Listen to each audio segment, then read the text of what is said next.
Welcome to Paladin Global Markets Online Business Podcast, where your entrepreneur passions are kindled into a burning flame.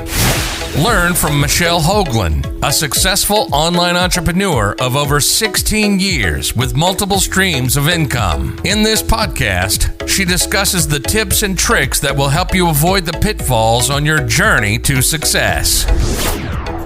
Welcome to Paladin Global Markets Online Business Podcast. Good morning, everyone. Today is Monday, February the 7th of 2022. I hope everyone had a fantastic weekend. I'm excited to bring to you a special guest. I think you're really going to enjoy this interview. His name is Tim Fitzpatrick of Rialto Marketing. Tim is an entrepreneur and a business owner with an expertise in marketing and business growth. He has 20 plus years of entrepreneur experience with a passion for developing and growing businesses. That passion served him well when he's operating and managing a wholesale distribution company that he co-owned for 9 years. The company grew on average of over 60% a year before being acquired in 2005. Since then, he's had failures and successes that have been valuable learning experiences. He started Rialto Marketing in 2013, and he's been helping service businesses simplify marketing so they can grow with less stress. Most people overcomplicate marketing, he says. It doesn't have to be that way. I am excited to bring to you this fantastic guest, Tim Fitzpatrick, and I think you're really going to enjoy this interview. So let's begin. Welcome to Paladin Global Markets Online Business Podcast. I am so excited today to bring to you Tim of Rialto Marketing. Tim, thank you so much for joining us today. Thanks for having me, Michelle. I appreciate it. Absolutely. Can you share with our audience who are online business entrepreneurs or aspiring entrepreneurs, how you got into the marketing world? Because I think a lot of people don't really understand that, as we were talking before we started, and how it can really help them with their business. So my journey, like most entrepreneurial journeys, has not been a straight path. It's been a winding road. The way I look at it is I have 3 chapters and I'm in the 3rd chapter right now. So when I got out of college, I was a math major. I had no idea what I wanted to do. My dad had been an entrepreneur for a long time. And shortly before, about 2 years before I graduated, he had started a wholesale distribution company. Nice. When I graduated, he had no full-time employees in the company at that point. I knew he needed some help. And I said, look, let me help you for the summer while I figure out what the heck I'm going to do with the rest of my life. Right. And he said, sure, that's awesome. I can use the help. So that's what I did. And since I was the only full-time employee at that point, I was doing everything. Oh, wow. Because we were selling consumer electronics wholesale to dealers who were reselling to consumers. So we were selling home theater equipment, distributed audio, that kind of stuff. Right. And I was shipping, I was receiving, I was paying bills, all of it.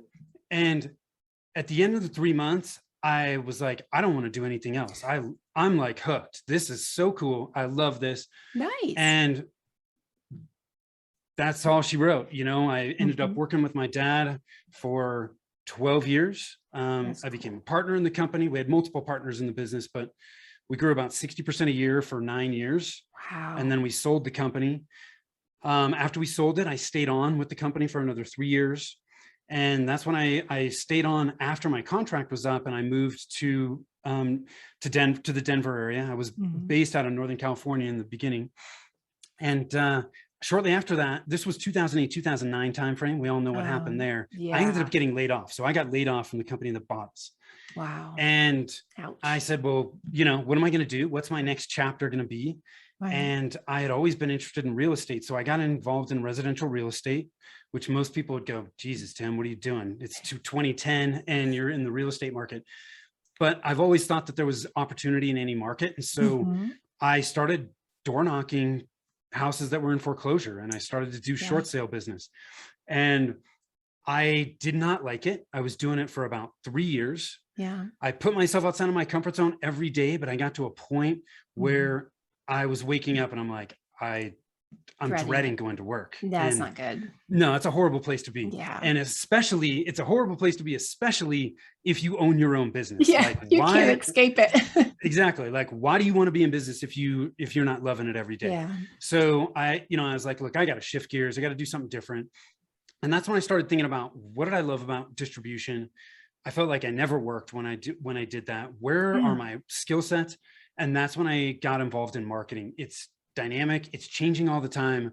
A lot of people have a really hard time with it. And I knew that I had some skill sets there that I could help people with. And so that's my third chapter. And that's the chapter I'm still in. I love that. And you're absolutely right, Tim. I think as entrepreneurs that sometimes we get like the deer in the headlights. I love marketing too. I'm with you. But I think a lot of the times when they're like, okay, I've got this great business idea. I know I can take this to market. I can do this and that. But when they get to the marketing part, you're like, ooh, I don't know what to do. So that's why I'm so excited to have you on the show. Could you give us a little bit, some tips that we can apply to our business in that realm to make it, like you said, it's probably simpler than we're making it, but to help us for it to click for us. Yeah. So my viewpoint on marketing is that success is all about the fundamentals. Yeah. The fundamentals in any discipline. I don't care whether it's marketing or operations, running a business, or just standing up and hitting a baseball, right? The fundamentals of those disciplines, they don't change. They're evergreen. Right. Hitting a baseball, the fundamentals for hitting a baseball are the same today as they were 50 years ago. And they're going to be the same 50 years from now. Marketing is no different. But so many people struggle with the fundamentals of marketing because we're battling information overload. Michelle, think about how many different marketing channels there are. You've got paid ads, you have content marketing, social media, your website, email marketing, offline marketing. And then within all of those channels, you have all these tactics. Yeah. And there's all these gurus, there's no shortage of them out there. Right. Next week, some email comes across your inbox and says, Michelle, you've got to be on TikTok, or you've got to be on Clubhouse. You're going to miss out. Right. And what happens to us when we don't have a plan? It's so easy to just be distracted. Right. Be like a squirrel chasing a nut and just follow every tactic. And when we do that, we're just spinning our wheels. Yeah. Absolutely. So we've got to get back to the fundamentals. The key to the fundamentals is patience. Most of us are very impatient. We don't think long-term, but running a business is a marathon. It is not a sprint. And if we fall into short-term thinking, we are bound to make decisions that are not going to be good for our business long-term. So we need to have patience and we need to give things time to work. So many people jump into marketing tactics and it's like 2 weeks later, they're like, I haven't generated leads. It's not working. Right. And it's like, that's not long enough. Yeah. There are too many marketers out there promising things. And because of that, people have unrealistic expectations and they don't give things long enough time to work. Yeah. At a minimum, 90 days, minimum, depending on what the tactic is. Some tactics take a lot longer than that. Right. I'm on your podcast. Podcast is not a 90-day deal. No. Podcasts are long term. I mean, most people I talk to, minimum 18 to 24 months. Yeah. So you got to have patience, but let's talk about the fundamentals. What the hell are they? Right. There are three in my mind, and I call them the marketing strategy trilogy. Okay. One is your target market. Who are you going to serve? How are you going to serve those people? And within that target market, who are your ideal clients? Right. If I say to somebody that I work with entrepreneurs, well, guess what? Not every entrepreneur is going to be an ideal client for me. Yeah. I need to dig deeper than that and have a very clear picture of who those people are, what they're like, what their behaviors are, what their thoughts and feelings are. I have to understand those people almost better than they understand themselves as it relates to what I do. That's first. Everything starts from your target market, because if you don't understand who you intend to reach, you cannot create messaging that's going to gain their attention and their interest. And you can't identify where you need to be with that message. But if you get very clear on it, then it becomes much easier to go, okay, well, let's say, for example, one of my ideal clients is chiropractors. Well, that's pretty narrow. Mm-hmm. Now I can start to create a list of where the heck are chiropractors? Where are they online? Where are they offline? I can look at what associations do they belong to? What Facebook groups do they belong to? Are there podcasts or YouTube channels they listen to? Are there influencers in the space that they follow? All of those are examples of places that I could be to get my message in front of those people I intend to attract. But I can't even create that list if I don't know who the hell they are. Absolutely. And so many people just jump immediately into action, Yeah. which as entrepreneurs, we default to action, right? Most of us do, at least. That's why one of the reasons why we do what we do. Right. But that's really a ready, fire, aim approach, which with marketing, it's not going to be successful long-term. So we have to start with that target market and identify our ideal clients. Now I'm going to give your audience some very actionable steps they can take that I think will help them hone in on this. If you have been in business for a while, you've got existing and past customers, the easiest place to start is right there with your existing and your past customers. That's good. And I want you to ask 3 questions. Who do I love working with? Who do I enjoy working with? Why do we want to work with people that make us bang our head against a wall every day? Right. Not a good business philosophy. Okay. 2, who are our most profitable customers? Do not fall into the trap that your most profitable customers are the ones that generate the most revenue. Top line revenue and profit are 2 different things. A lot of people default and go, well, gosh, they're driving a ton of volume. They're profitable. They might be profitable, but as a percentage of top line revenue, they may not be anywhere close to your most profitable customer. Interesting. If we're going to stay in business, we need to work with people that we make money off from. Right? There's nothing wrong with making money. Not at all. The 3rd step is, who do we get great results for? If we work with people day in, day out that we get great results for, what's going to happen? They're going to refer us. They're going to keep working with us. If they can do more business with us, they're going to want to do that. So when you ask yourself these 3 questions, you end up with a subgroup of current and past customers that you love working with, they're profitable, and you do great work. That is the group that you start to look at and dig deeper to find, are there commonalities? Are there some subgroups that have commonalities? And how do you identify the commonalities? You start to look at the demographics, right? The numbers, certain age range. Do they live in certain areas? Are they in certain industries? Do they have certain job titles? Those are all examples of demographics that help us start to key in on who these people are. I think equally, if not more important, are the psychographics and their behaviors. Psychographics are how they're feeling. Okay. Like, what are the common problems they have? What are their thoughts? Yeah. Pain points, common roadblocks that they have as it relates to what you do. That helps you start to enter the conversation that they're having in their head. And when you can enter the conversation that they're having in their head, man, that gives you all the ammunition you need.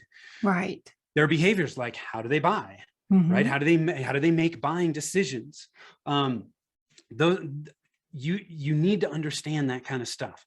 And when you dig into the demographics, the psychographics, their behaviors, inevitably what happens in that group is there's some subgroups that come to the surface that have commonalities. Those subgroups are your ideal clients. Nice. And you should not have more than 1 to 3. Okay. Wow, that's good. That kind of goes into the patients too. Like, not trying to goes into the patients. Everybody.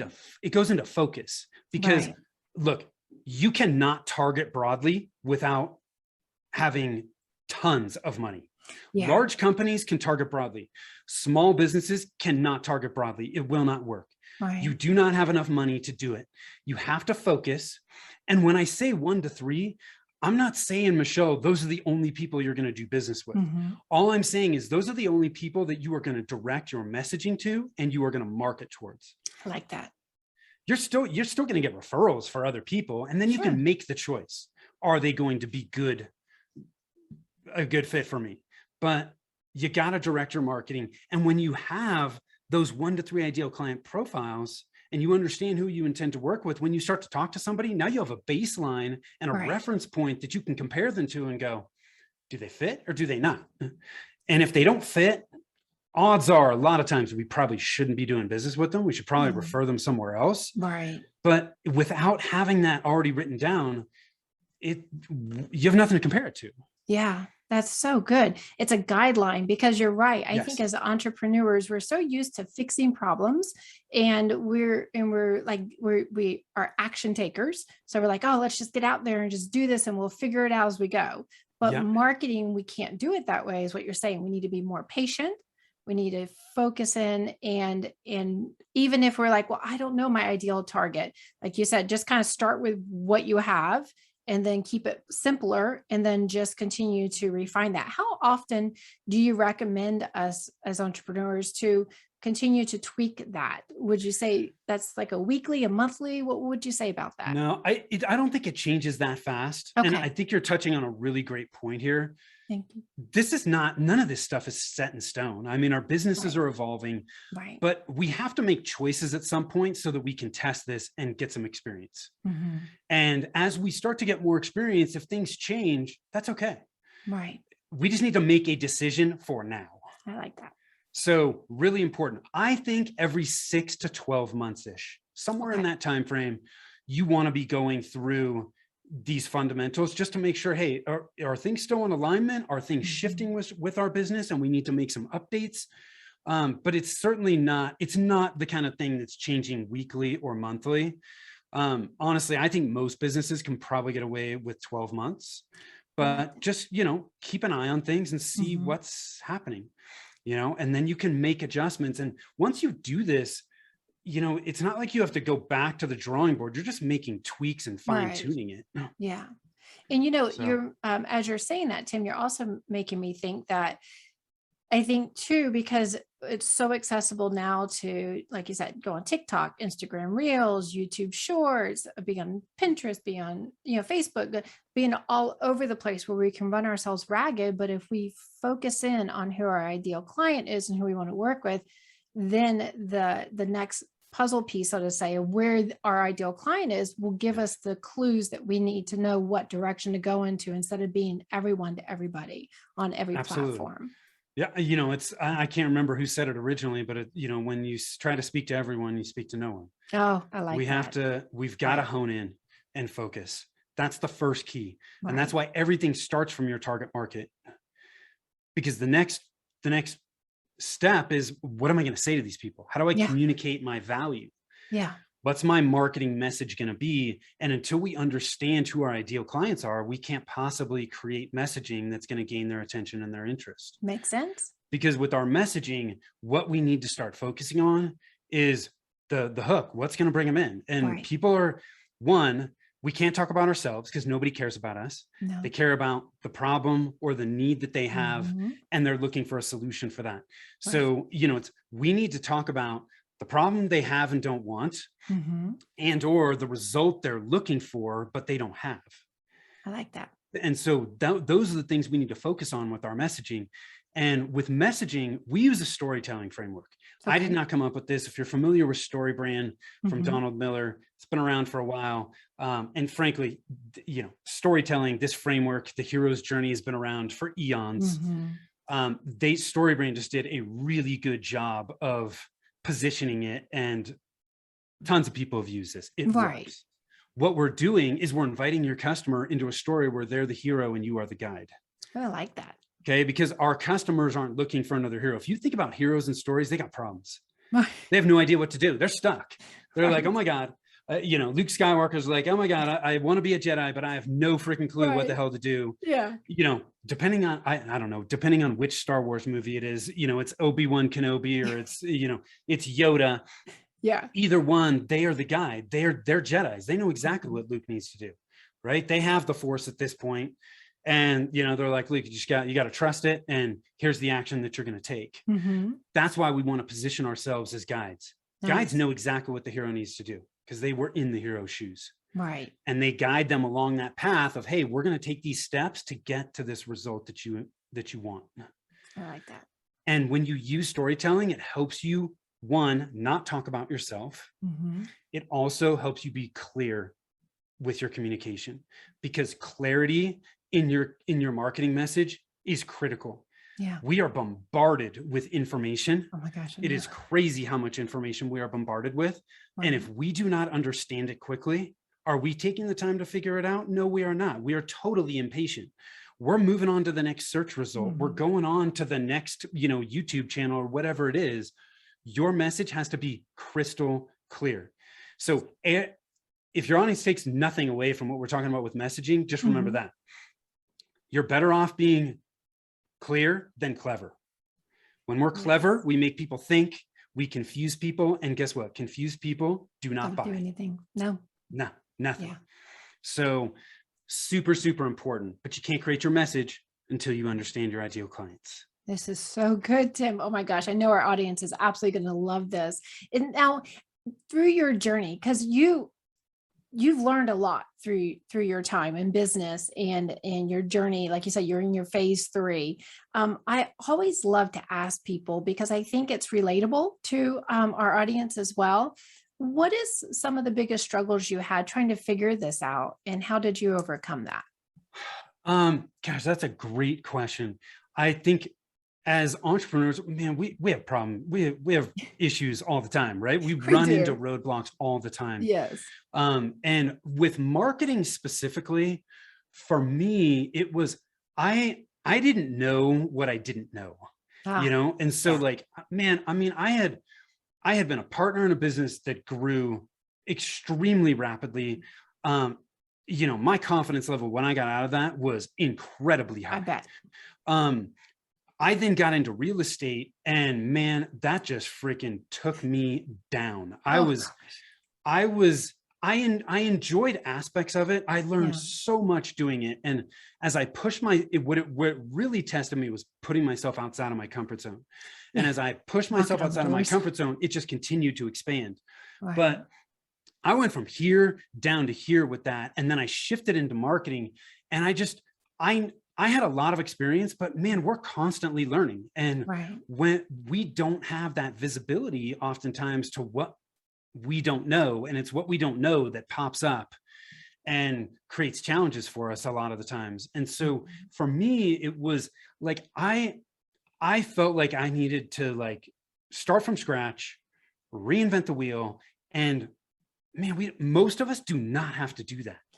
There are so many other people that have paved the path, especially when you're in something like marketing. I mean, it's been around forever. There's nothing new here.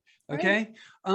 So the frameworks, the systems, the methodologies that we need to be successful in all kinds of disciplines they're already there. We just need to know where to go to find them. Yeah. And I don't want to make that sound easy, because it's not. Sometimes it takes time. Sometimes there's trial and error. But what I found, and what we're talking about today, it's the fundamentals. I'm not telling people anything that hasn't been out there for a long, long time. But I connected with people that really resonated with me and their thought process around it. And I'm just tweaking that a little bit and packaging it in a way that it makes sense to me and a way that I love to communicate it. But, when you look at sales, marketing, business operations, whatever it is, what is there? Like 5-6 pages of strategy for each one of those disciplines? It's about it. Yeah. All people are doing is just presenting it in a slightly different way that has made sense to them. And that's all I'm doing here. I love that. And sometimes I think too, that we may know something, but if we're not doing it, then we need to be reminded, right? And sometimes we can take that information from different personalities that will present it in a different way, that it just is that aha moment for us, whereas oh, I know I should be doing, okay, I'm going to do this now. And so I love the way you broke that down and present that, because you're absolutely right. How many times we're like, oh yes, we know we got to find our ideal audience, but I've got this deadline, or I'm going to go launch this course, or I'll figure it out as I go. But in this world, especially now where we have so much information at us, and we are, I think, as a culture, more impatient than ever before. This is like a lighthouse into, pay attention. This is very smart. Slow down. Let's build that foundation, like you said, and let's really focus in on where we're going to make our marketing dollars and our efforts go the furthest. Yeah, it's just so easy to skip it. Yeah. But it's critical. like you said, it's the foundation for the rest of the marketing house. Absolutely. And Absolutely. houses don't stay up very long without foundations. No, they don't. Definitely not. Tim, what would be your favorite? And you mentioned one book regarding the storytelling. Or it's a book, right, that you were talking about? Yeah, well, Story Brand, it's Story Brand. Donald Miller does have a book called Building a Story Brand. They have multiple books out. He has multiple books out. But the one on messaging is Building a Story Brand, but then there's Story Brand, the company, and they have, they have certified guides. So like marketing consultants or coaches like myself, some of them become certified consultants. Gotcha. But then they also do messaging workshops, and they're doing all kinds of stuff. But nice. The book is a great place to start for a lot of people, I think, to really hone in on what are the elements of the story, and how do you create a story around your business that you're inviting your customers into. Right. What I will say is the concepts are simple, right? They're not overly complicated.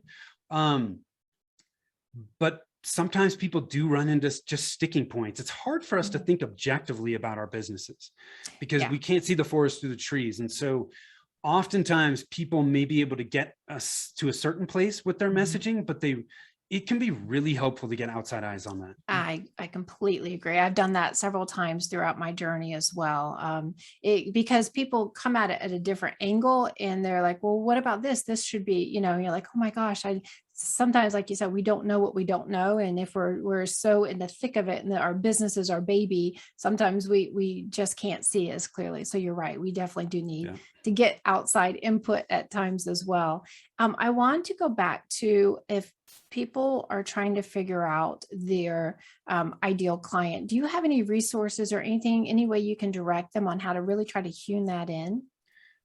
Yeah. So one of the things, we put together a landing page for your listeners that have a lot of resources on there for these fundamentals that we're talking about. Awesome. I honestly, the easiest place for most people to start is those 3 power questions I touched on.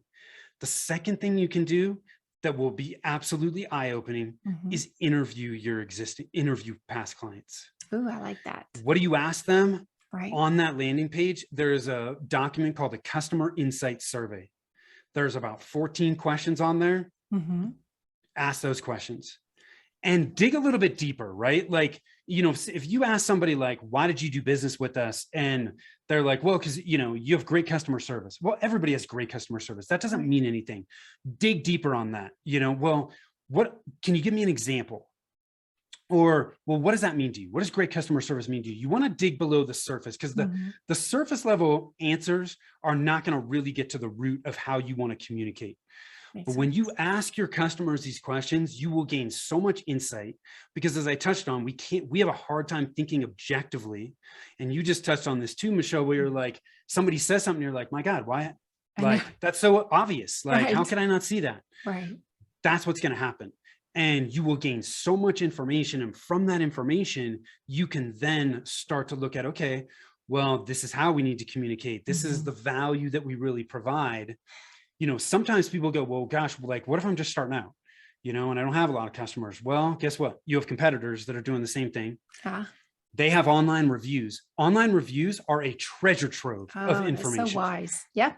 You're absolutely right. Go in there, read them. What are people talking about? What problems are they talking about? What do they love about working with that company? You can take that information. Those people are still potentially in your target market and potential ideal clients. So even if you're just starting out, there are other things you can do. You can't ask yourself those power questions. You can't interview past clients, but you can go online, and there is so much information online about any target market. Right. That's great advice, Tim. I love that. Absolutely. And then, and we can go on also, you talked about Facebook groups. There's different things at the beginning of our conversation, but you can go, although I have my podcast, I love teaching people. I'm passionate about teaching people about eBay and reselling and that type of thing. And that's my main YouTube channel. But what I did when I first got started on creating my course and stuff is I went to these Facebook groups and I would just read. There is just out there, the pain points, the things people are struggling with. Because I had done it for so many years, it was hard for me to kind of see, like, it's like riding a bike. I just know how to do it, but how to break it down in a way that fits and helps people. I love that about the reviews, though. You're absolutely right. Is there, regarding the landing page, I'm going to do that myself, actually. Thank you. Is there any other thing that comes to mind that can help them in this process? Yes, which is that third element in the trilogy, which is your plan. Yeah. You can't, if you act without a plan, you're just throwing stuff up against a wall. So you're far better off. There is no perfect plan. You have to start with any plan. Any plan is better than no plan. And your plan is going to evolve. It's going to change. One of the tools that's on that landing page is a 90-day marketing template that we use. There's 6 steps to it. 90 days is long enough to start seeing whether you're gaining traction, but it's short enough where you can start to make course corrections. I like that. Our businesses are evolving too fast. The market's evolving too fast. 1 year long marketing plans are too complicated. Right. I'm sorry. And I guarantee you put a year-long marketing plan together, in 90 days, you're going to be changing it. So why take the time to frickin' put it together in the first place? Exactly. So that's why I look at marketing in 90-day sprints. Okay. And this plan is super simple. The template we use for our business with our clients is there. And I think that'll give you a really good place to start and just get over that hump of, get the monkey off your back about this plan has to be perfect. It's not going to be perfect. Oh, I love that. Just Just start simple. doing it ugly, right? Just start walking it out, right? God, one of the mentors that I used to chat with talked about good plans carried out violently, something like that, where it's just like, you just got to get out there and take the action, but you got the plan. Right. And the plan helps you eliminate distraction. It helps keep you focused so that when the next marketing guru tells you next week that you need to be doing X, you can go, you know what? I'm going to put this on the back burner. I'm going to put it on the list. I'm not going to say no. Yeah. But right now, this is not in my plan. And unless I can make a very strong case that I need to do this now, I'm not putting it on my plan. And most of the time, come on, 90 days. Stuff doesn't change that fast in 90 days. You are not going to miss out on the next marketing opportunity if you wait 90 days. Okay. It's just not going to happen. No. So, and like you said, this is a marathon.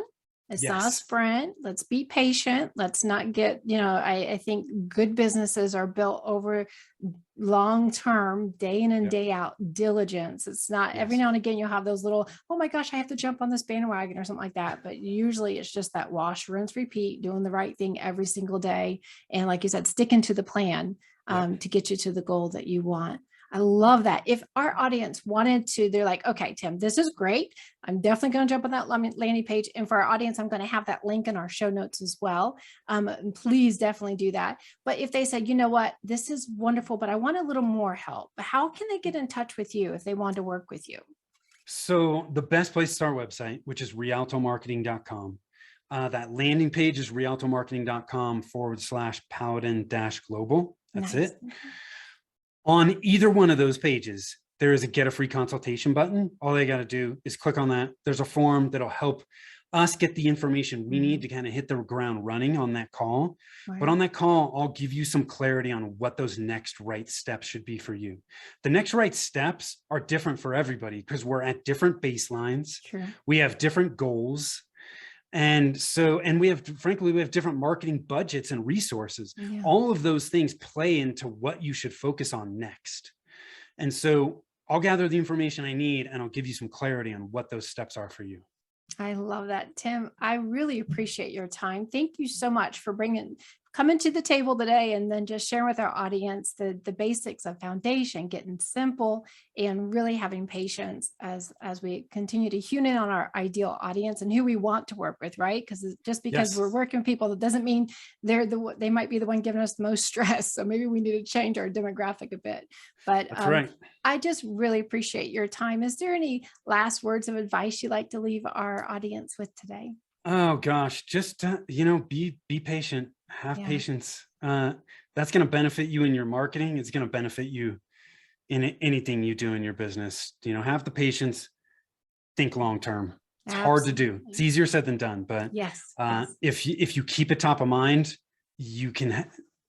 Knowing and keeping it top of mind will give you the discipline to to do it. I agree. I recently had the opportunity to see Tony Robbins in person, and it was an amazing experience. I was at the ClickFunnels Funnel Hacker Live conference recently. Yeah. It was great. And there was one thing among many that he said that stood out to me. He said, most people overestimate what they can do in a year, but vastly underestimate what they can do in a decade for their business. Yep. So this is that patient strategy. Let's look up, look out, let's plan and build a really great foundation. Tim, thanks again. And for our Paladin Global Market Online Business Podcast community, thank you so much for listening in. Make sure you check out his landing page. And we're really glad that you were able to join us today. You guys have a wonderful day. Awesome. Thanks, Michelle. You're welcome. Bye, Tim. Thank you. Bye.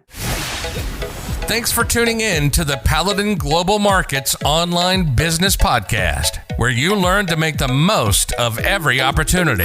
To find out how you can do just that, check out Michelle's online course, Paladin Global Markets Growth Academy, teaching you how to achieve your online business dreams today.